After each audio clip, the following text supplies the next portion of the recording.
आज हम पढ़ने वाले हैं ओम्स लॉ के बारे में। ओम्स लॉ क्या होता है? Ohm's law gives a relationship between current and potential difference. तो करंट को हम किससे डिनोट करते हैं? आई से करते हैं, और पोटेंशियल डिफरेंस की जो यूनिट होती है वो होती है वी।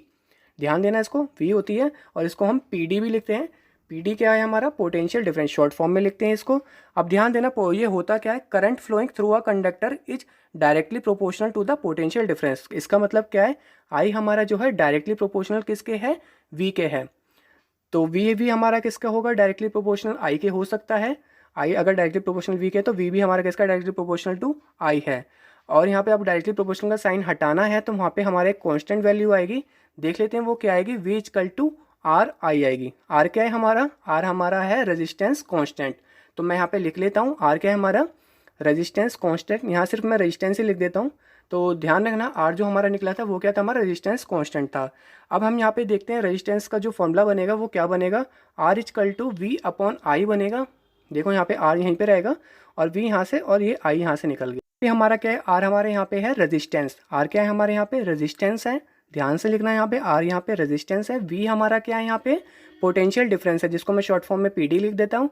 आई हमारा यहाँ पे क्या है? आई हमारा है करंट है। तो अब हम यहाँ पे देखेंगे क्या होता है यहाँ पे। ऐसा यूनिट किसकी किसकी देखेंगे? ऐसा यूनिट हम रेजिस्टेंस की। तो रेजिस्टेंस की जो ऐसा यूनिट होती है वो हमारी क्या होती है? ओम होती है। क्या होती है ऐसा यूनिट रेजिस्टेंस की? ओम होती है। ओम को हम क्या बोलते हैं? सिंबल नेम से ओमेगा बोलते हैं। OMEGA। ध्यान देना, इसको हम क्या बोलते हैं? ओमेगा बोलते हैं। अब हम यहाँ से इस जो फर्स्ट, इसको हम क्या मान लेंगे? फर्स्ट रिलेशन मान लेंगे, फर्स्ट इक्वेशन। और इस फ्रॉम इक्वेशन फर्स्ट से हम क्या निकालेंगे? करंट निकालेंगे। तो यहाँ पे मैंने लिखा नहीं है फ्रॉम इक्वेशन फर्स्ट, आप लिख लेना। तो करंट का निकालेंगे, तो यहाँ पे क्या बन जाएगा हमारा? ध्यान देना, आई ऊपर पहुँच जाएगा तो वी अपॉन आर हो जाएगा हमारा।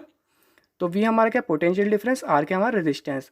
तो अब हम यहाँ पे इस रिलेशन से ध्यान से देखो, तो हमारा क्या है? I directly proportional to potential difference V है। तो यहाँ पे क्या होगा? अगर हमारा करंट बढ़ा तो पोटेंशियल डिफरेंस भी बढ़ेगा वी, और हमारे यहाँ पर पोटेंशियल डिफरेंस घटा तो हमारा करंट भी घटेगा, क्योंकि ये एक दूसरे के डायरेक्टली प्रोपोर्शनल है। अगर एक चीज़ बढ़ी तो दूसरी चीज़ भी बढ़ेगी, अगर एक चीज़ घटी तो दूसरी चीज़ भी घटेगी। बट यहाँ पे क्या है? हमारा करंट जो है इन्वर्सली प्रोपोर्शनल है किसके? रेजिस्टेंस के। ये क्या है हमारा? इन्वर्सली। अगर यहाँ पे एक चीज़ बढ़ेगी तो दूसरी चीज़ घटेगी। जैसे कि यहाँ पे रेजिस्टेंस घटा तो करंट बढ़ेगा, अगर करंट घटा तो रेजिस्टेंस क्या होगा? बढ़ेगा। एक और चीज़ भी हमें देखनी है, डिफाइन 1 ओम। कभी कभी पूछ लेता है 1 ओम होता क्या है।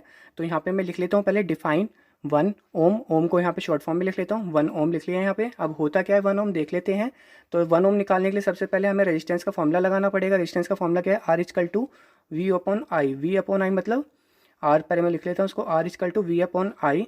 वी क्या? हमारा पोटेंशियल डिफरेंस अपॉन करंट। तो इसको हम कैसे डिफाइन करते हैं? A potential difference of 1 volt is applied to a current of 1 ampere, it's said to be 1 ओम।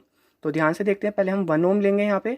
1 ओम किसके बराबर होगा? पोटेंशियल डिफरेंस का हमने 1 वोल्ट लिया था, तो यहाँ पे क्या लिखेंगे? 1 वोल्ट।